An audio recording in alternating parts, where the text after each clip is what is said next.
The night was sharp enough to bite through steel, the kind of cold that made even the strongest men hunch their shoulders and wrap their coats tighter.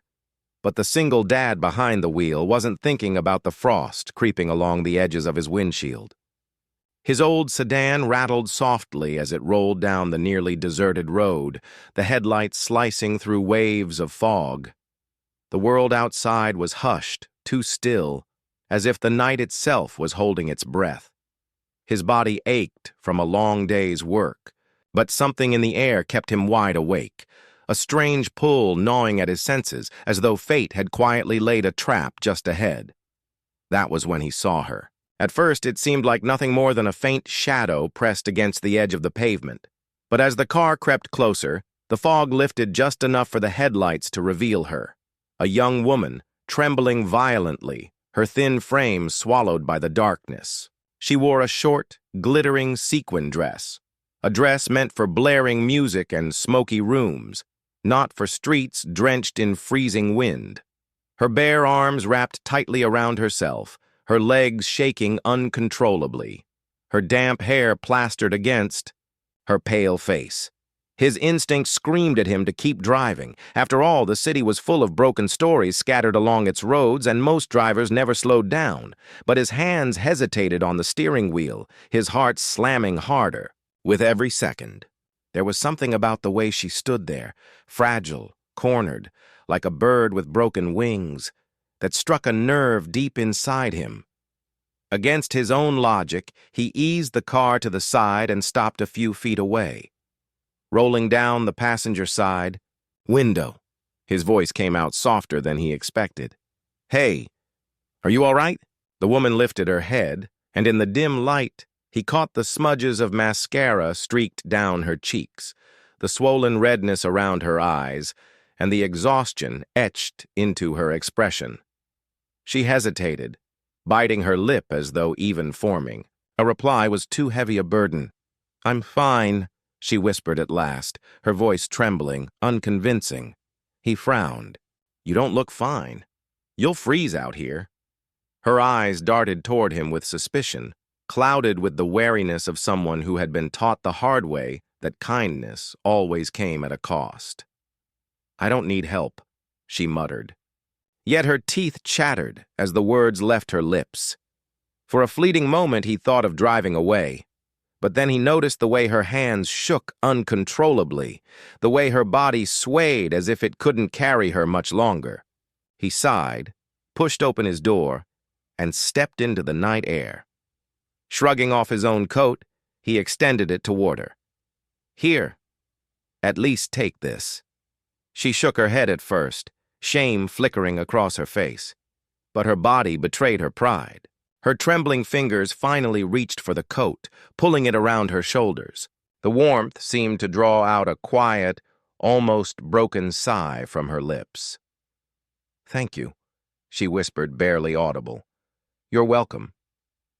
His eyes lingered on her for a moment, searching for the story hidden in her silence.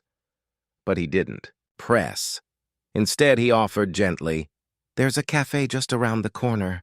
Warm lights, hot tea. Let me take you there, just until you feel better."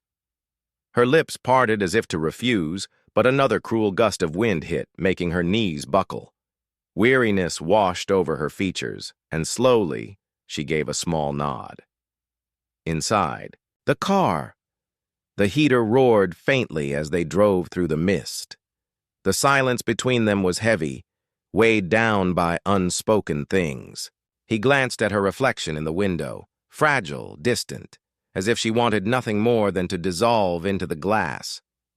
When they finally reached the cafe, the glow of yellow light spilled onto the sidewalk, a fragile island of warmth in the cold night. He opened the door for her.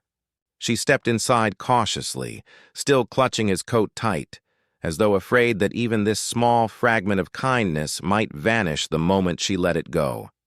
The single dad guided the young woman inside, and as the door closed behind them, a strange certainty pressed on him, the kind that whispered this night was not ordinary, that what had begun as a chance encounter on a frozen roadside might carry the weight of something life-altering.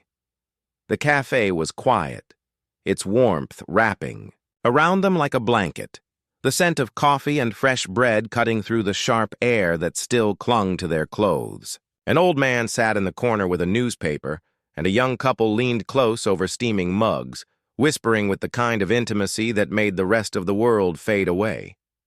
The single dad led her to a booth near the window where fog pressed against the glass, softening the glow of the street lamps outside.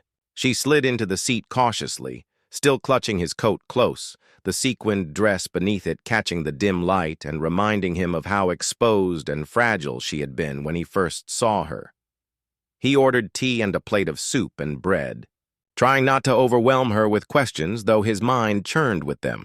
Who was she? Why had she been standing there in the cold, dressed like that, looking like she was ready to collapse? Most of all, what sorrow was hiding behind those guarded eyes that seemed far older than her years? When the food arrived, he pushed the bowl of soup gently toward her, and for a long moment she stared at it as though it were an impossible luxury. Then her pride crumbled under the weight of her hunger, and she lifted the spoon, tasting cautiously, a faint color returning to her cheeks, as the warmth spread through her body. As she ate, she finally spoke in a low voice, words that startled him with their raw honesty.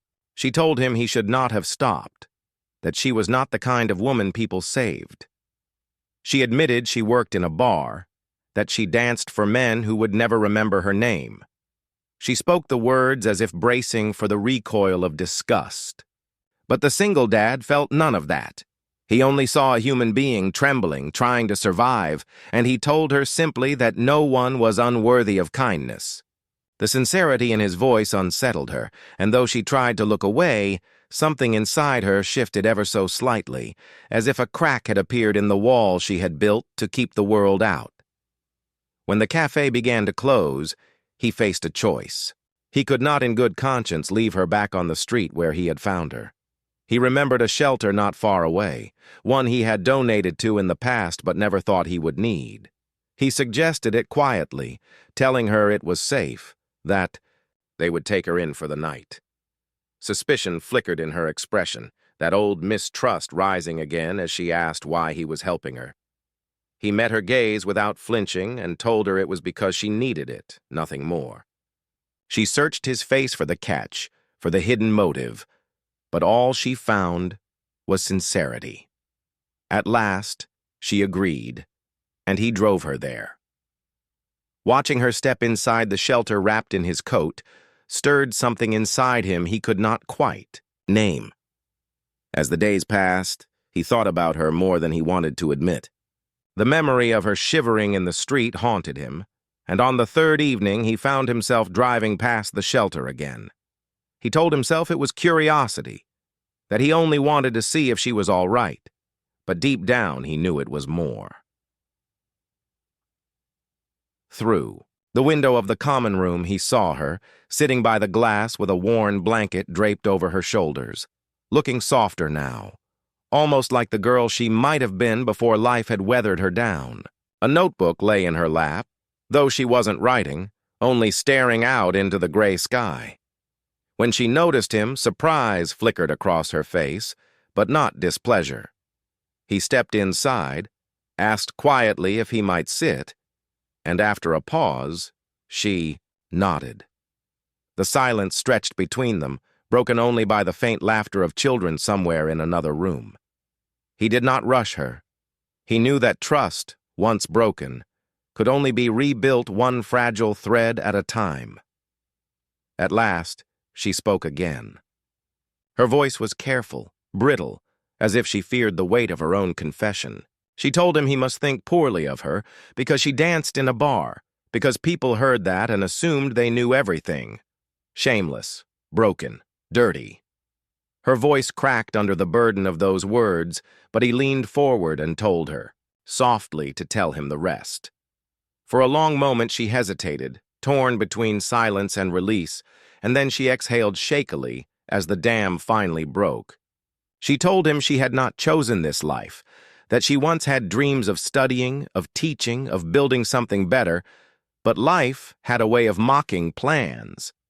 She told him about her younger sister, Sophie, only 16, who suffered from a heart condition that demanded treatment far beyond what they could afford.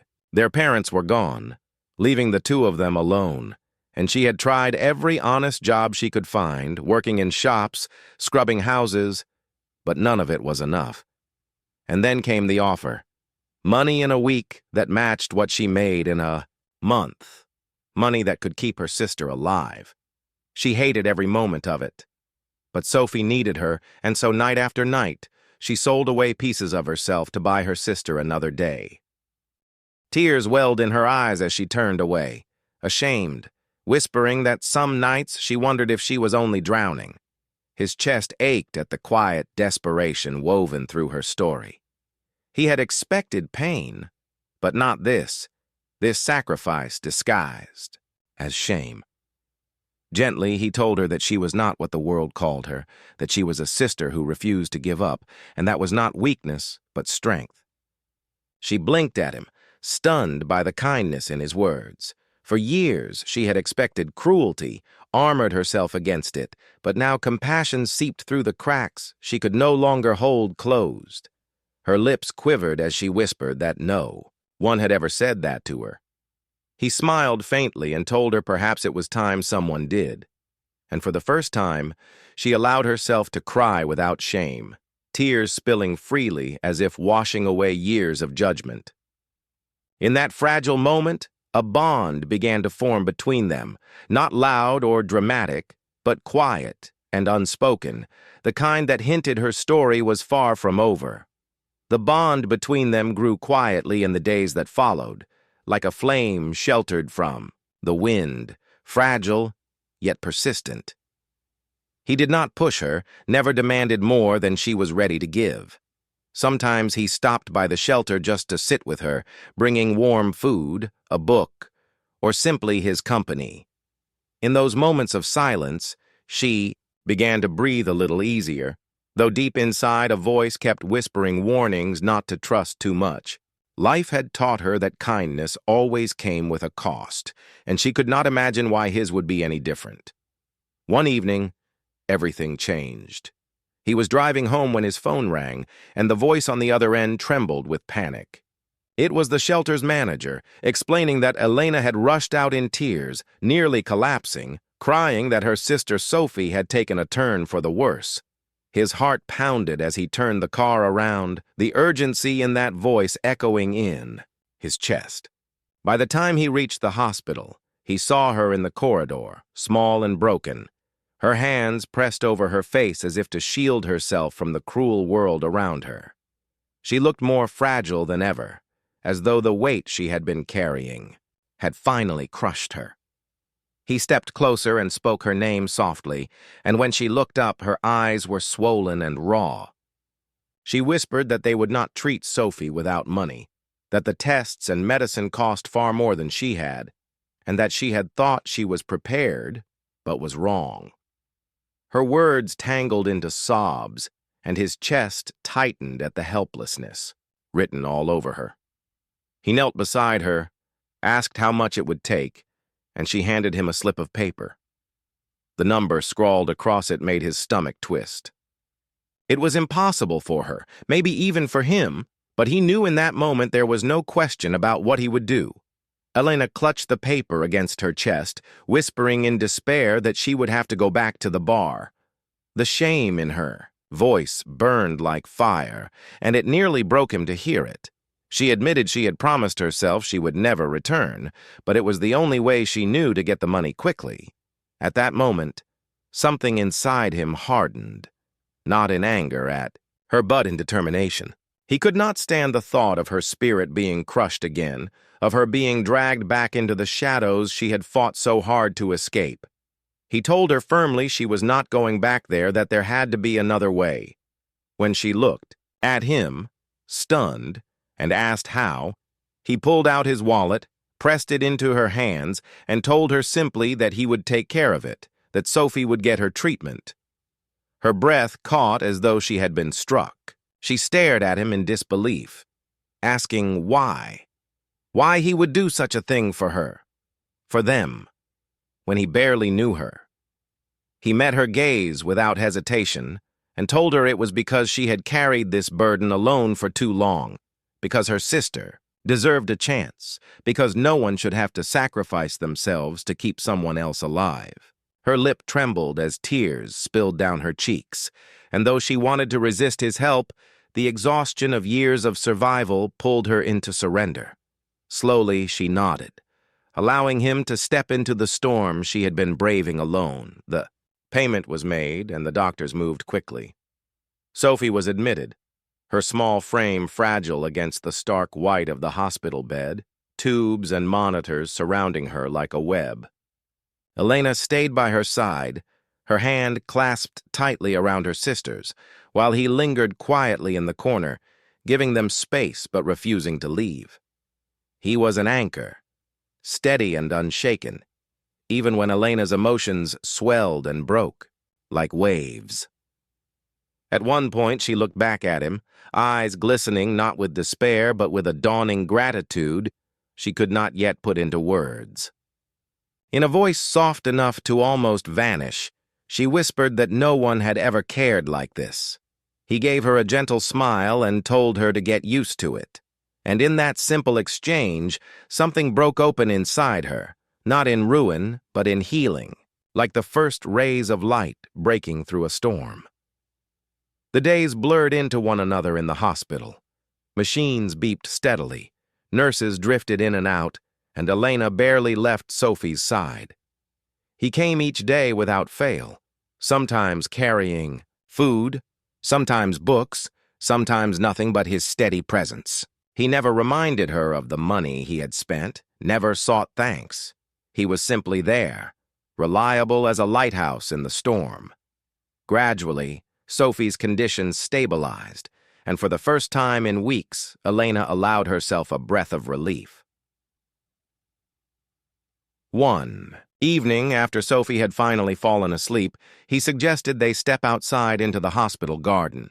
The air was sharp but clear, the stars scattered across the sky like dust. Elena wrapped her arms around herself, shivering more from memory than cold. The vision of that first night when she had been freezing on the roadside flashing through her mind. She turned to him and whispered that he had done too much, more than anyone ever had, and she could not understand why. He looked at her, and his expression softened. He had known this question would come, that she would need something more than silence. He told her in a low, steady voice that he understood her pain, because he had lived something like it himself. He told her about his younger sister, full of laughter and light, who had once been sick too. He told her about the endless hospital corridors, the bills his parents could never pay, the desperate hope that crumbled into loss when she passed at only 15. He admitted he had carried that helplessness like a shadow ever since, and that he had promised himself he would never look away again if he could save someone else from that same pain. Elena's breath caught as she listened, her chest tightening, as the truth settled over her. So that was why. He nodded gently, confirming it. And then he added something else, something that left her shaken. The shelter she had stayed in, the one he had taken her to that night, was one of the places he quietly funded. He never told anyone, never sought recognition, but he could not bear to know others were walking the same path he once had. Her world tilted as she took it in. All this time she had thought of him as an ordinary man who had stumbled across her path by chance.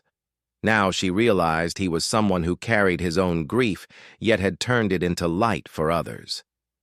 Tears spilled down her face as she whispered that with him it felt different, that it did not feel like charity, but like something deeper, something she could not name. In his eyes, she saw what she had thought she had lost forever, dignity, and the hope that she was not just surviving, but perhaps worth saving. Weeks passed, and slowly the fog of despair that had once clouded Elena's world began to lift. Sophie's health improved with proper treatment, color returning to her cheeks, her laughter still timid but present again. like the sound of spring after a long winter. The doctors spoke cautiously of careful monitoring and regular medication, but they also spoke of hope, a word Elena had almost forgotten how to hold. For the first time in years, she was not waking each day with the weight of impending collapse pressing against her chest. She left the shelter, not to return to the bar, but to a small apartment near the community center he had once mentioned. With his encouragement, she filled out an application for a position there. At first, the idea terrified her. She whispered to him that no one would want to learn from her, that her past would stain her beyond repair. But he reminded her gently that children did not care where a person had been, only how that person made them feel, and that she had a gift she should not keep buried. She was doubtful, but the quiet conviction in his words was like a hand lifting her from the ground. Her first day at the center came sooner than she thought. She stood in front of a small group of children, hands trembling, throat tight with nerves. The memory of smoky rooms and leering faces haunted her. But when the music began, something inside her shifted. She moved not as a performer trying to please strangers, but as a guide showing children how to find joy in movement. Their laughter rang out like bells, filling the room with light. And as she watched their tiny faces glow with delight, she felt something she had not felt in years. Pride. Sophie often visited, sitting quietly at the side, her young face bright, with admiration as she watched her sister dance and teach with a strength she had always known was there.